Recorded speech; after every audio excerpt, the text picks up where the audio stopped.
The places and faces of our outside world can, will, and does affect our telomeres and our health span versus disease span. Sometimes we can change our outside world and sometimes we cannot. So that makes it vitally important that we do what we can on the inside. So what are some of the things in our outside world that affect our telomeres? Well, community for one thing. If you do not trust your neighbor, if you fear violence in your neighborhood, those kinds of things are damaging to your telomeres. Places where neighbors are helpful, on the other hand, help our telomeres to be maintained or stay longer. So it's a proven fact that those living in lower quality neighborhoods tend to have more depression. Urban living tends to be less stable and the need for vigilance to be safe more prevalent. And yet, as a society, we're gravitating to the cities.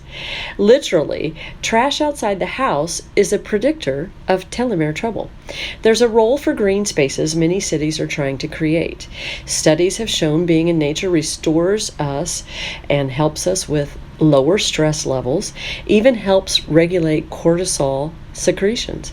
So this brings up money because we've all seen the urban communities with green spaces, and of course they cost more to live in. So does money buy longer telomeres?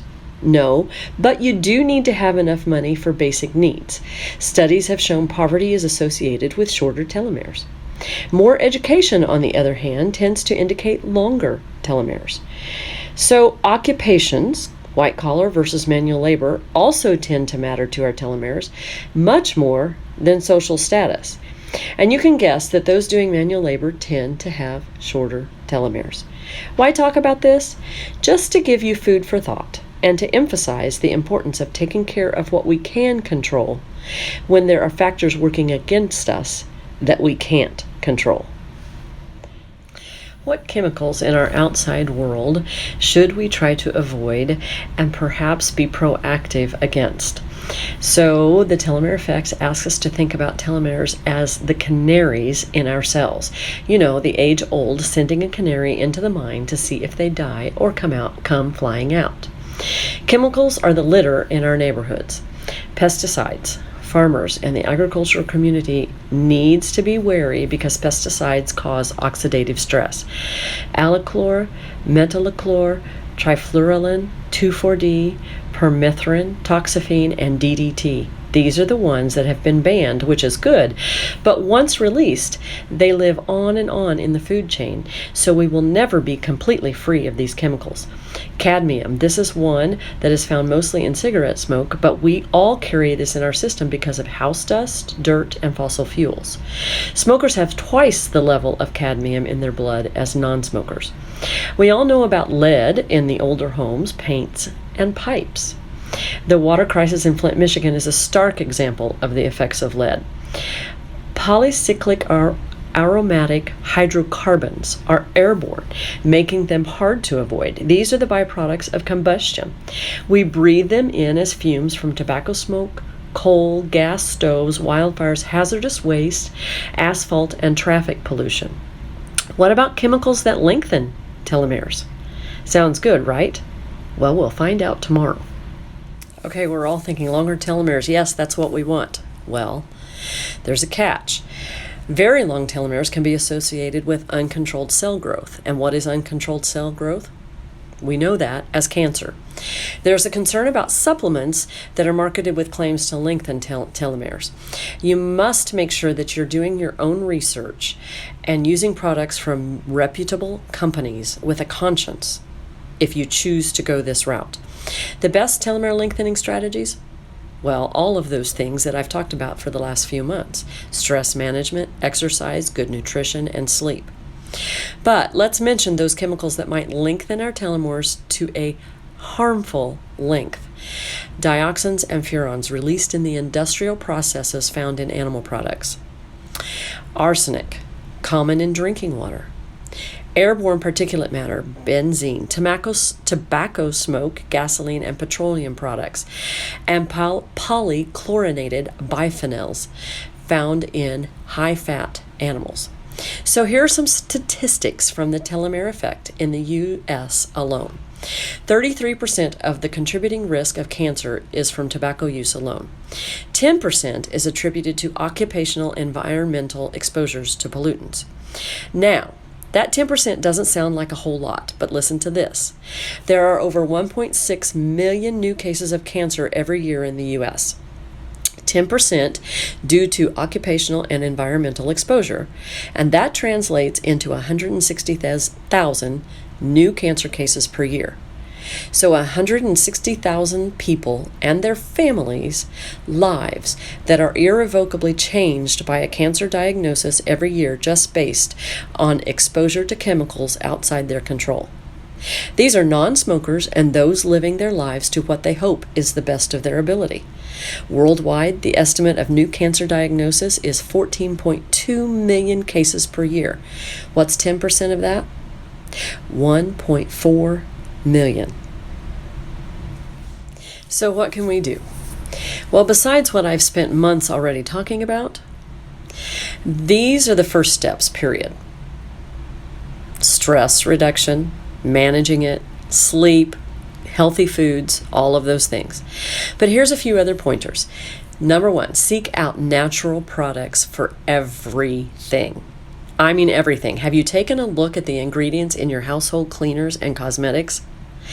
Did you know that arsenic is usually found in wells and groundwater? Have your water tested or use a filter. Try to avoid plastic drinking bottles and cookware.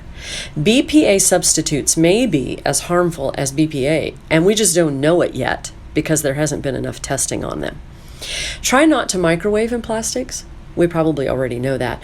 Greenery can improve the air pollutants inside your home and urban communities.